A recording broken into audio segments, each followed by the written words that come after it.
Tonight, Governor Greg Abbott joined mourners in a candlelight vigil for the 26 victims killed today at the First Baptist Church in Sutherland Springs. Now, here's what we know.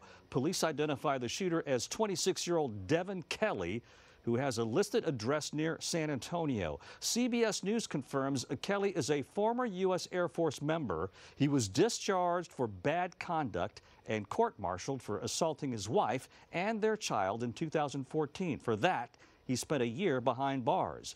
Again, 26 people were killed, including children and a pregnant woman. This is the deadliest mass shooting in Texas history.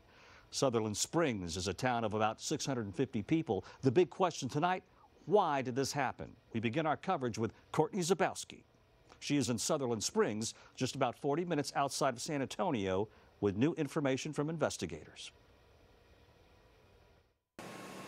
Ron, investigators say Devin Kelly, wearing all black and dressed in tactical gear, walked into this church, opened fire, shooting nearly everyone inside. Between 40 and 50 people were attending Sunday services at the First Baptist Church of Sutherland Springs.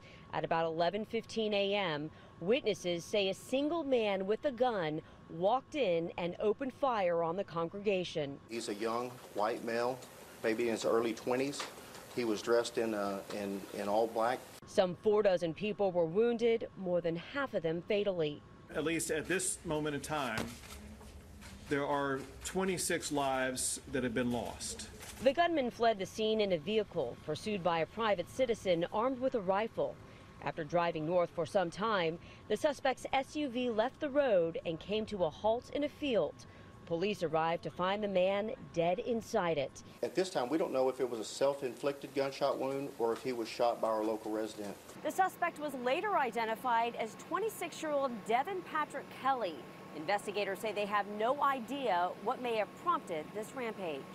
If you came here wanting to know the motive behind this shooting, you're going to leave here disappointed.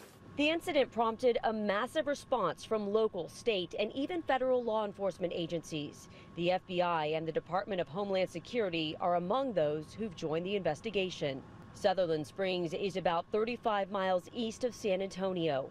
On Sunday, one person described it as the kind of place where everybody knows everybody, including the people who were killed. As the investigation continues, nearly 20 people are recovering from their injuries, many of them in San Antonio hospitals. In Sutherland Springs, Courtney Zabowski, KHOU 11 News. Ron, now back to you.